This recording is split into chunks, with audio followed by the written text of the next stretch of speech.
વીર બાળ દિવસના પાવન પર્વે રાષ્ટ્રપતિ દ્વારા 20 હોનહાર બાળકોને પ્રધાનમંત્રી રાષ્ટ્રીય બાળ પુરસ્કાર અર્પણ કરાયો।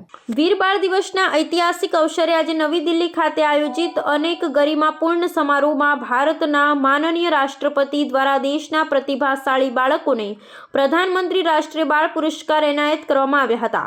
શીખ ધર્મના 10મા ગુરુ ગોવિંદસિંહજીના સાહિબજાદાઓના અતુલ્ય બલિદાન અને શૌર્યની સ્મૃતિમાં ઉજવાતા આ દિવસે રાષ્ટ્રપતિએ દેશના ઉજ્જવળ ભવિષ્ય સમાન બાળકોને સન્માનિત કરી તેમની સિદ્ધિઓને બિરદાવી હતી।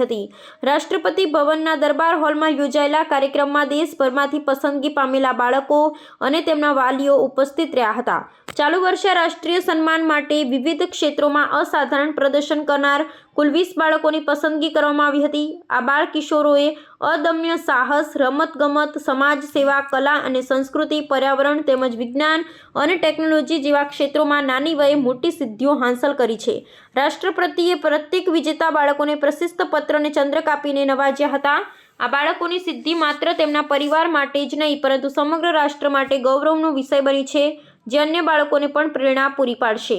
આ પ્રસંગે પોતાના ઉદ્બોધનમાં રાષ્ટ્રપતિએ સાહિબજાદાઓના બલિદાનને યાદ કરતા જણાવ્યું હતું કે બાળકો રાષ્ટ્રની સૌથી મોટી સંપત્તિ છે। તેમણે ઉમેર્યું હતું કે વીર બાળ દિવસના દિવસે આ પુરસ્કારો એનાયત કરવાનો નિર્ણય બાળકોમાં દેશભક્તિ અને કર્તવ્ય નિષ્ઠાની ભાવના જગાડવા માટે મહત્વનો છે। કેન્દ્ર સરકાર દ્વારા પ્રતિવર્ષ અપાતા આ પુરસ્કારનો ઉદ્દેશ્ય બાળકોમાં રહેલી સુસુપ્ત શક્તિઓને બહાર લાવવાનો અને તેમને રાષ્ટ્ર નિર્માણના કાર્યમાં સક્રિય યોગદાન આપવા માટે પ્રોત્સાહિત કરવાનો છે।